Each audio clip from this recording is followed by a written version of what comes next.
สวัสดีค่ะพบกันในใครๆก็เข้าครัวค่ะวันนี้จะพาคุณผู้ชมไปดูวิธีการทำคีโตพัวพาสพิซซ่าเบรดนะคะเป็นพิซซ่าเบรดโดยที่ไม่ใช้แป้งนะคะเราใช้ผงอัลมอนด์แทนค่ะแล้วก็เป็นพิซซ่าแบบที่ทานได้ง่ายๆนะคะภูดึงออกมาจากบันแล้วก็แชร์กันสำหรับงานเลี้ยงกลางคืนก็ได้ค่ะไปดูส่วนผสมกันค่ะเดี๋ยวมาดูวิธีการทำคีโตพัวพาสพิซซ่ากันค่ะก่อนอื่นนะคะเราผสมส่วนแห้งกันนะคะเป็นอัลมอนด์มิลกับผงฟูค่ะใส่อัลมอนด์มิลแล้วก็ผงฟูคนให้เข้ากันนะคะแล้วเดี๋ยวเราจะผสมส่วนที่เป็นชีสกันค่ะชีสอันนี้นะคะเป็นมอสซาเรลล่าชีสกับครีมชีสนะคะเอาเข้าไมโครเวฟประมาณ1 นาทีค่ะแล้วก็คนให้ละลายมันจะคนให้รวมกันยากนิดนึงนะคะค่อยๆคนนานๆแล้วเราก็เอาส่วนนี้มาผสมกับส่วนแห้งเลยค่ะโอเคแล้วก็มีไข่ไก่นะคะเดี๋ยวเราคนให้เข้ากันค่ะ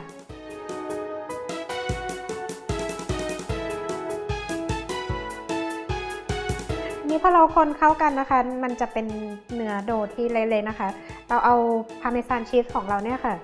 โรยไปข้างบนพาร์เมซานชีสจะช่วยให้ไม่ติดมากนะคะแล้วเดี๋ยวเรามาปั้นเป็นก้อนกันค่ะปั้นให้ได้มากที่สุดเท่าที่เราจะปั้นได้แล้วกันนะคะ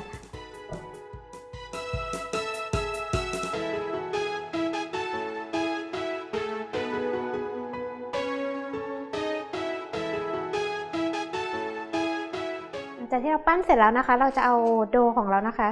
มาผสมมาคลุกบนนี้นะคะเป็นพาร์เมซานชีสค่ะแล้วก็เป็นอิตาเลียนดรสซิ่งค่ะแล้วเราก็วางไปชั้นแรกนะคะเราวางไปก่อน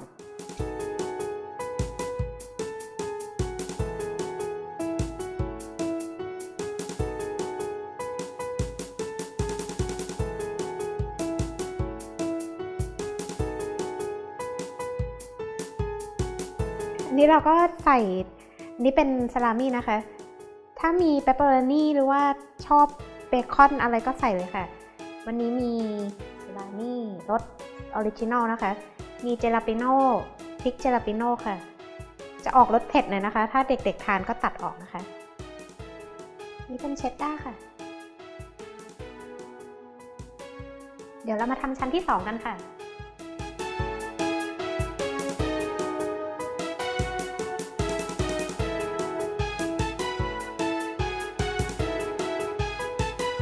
เดี๋ยวเราเข้าอบที่อุณหภูมิ180นะคะ25 นาทีค่ะหรือจนกว่าจะเหลืองสวยนะคะชีสนี่ใส่เพิ่มตามใจชอบเลยนะคะชอบมอสซาเรลล่าชีสก็ใส่เลยค่ะแต่ในเนื้อก็มีเหลือง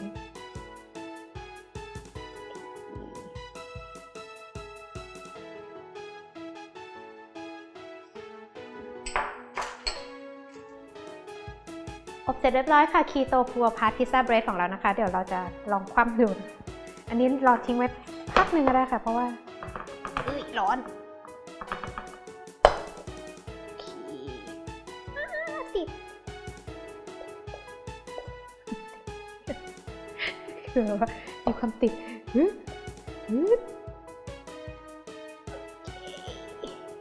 ออกมาหน้าตาเป็นแบบนี้นะคะพัวพาสพิซซ่าเบรดของเรานะคะด้วยความที่ไม่มีแป้งนะคะมันก็จะไม่พองขึ้นมากเหมือนขนมปังที่มีแป้งนะคะมีชีสเยิ้มๆแบบนี้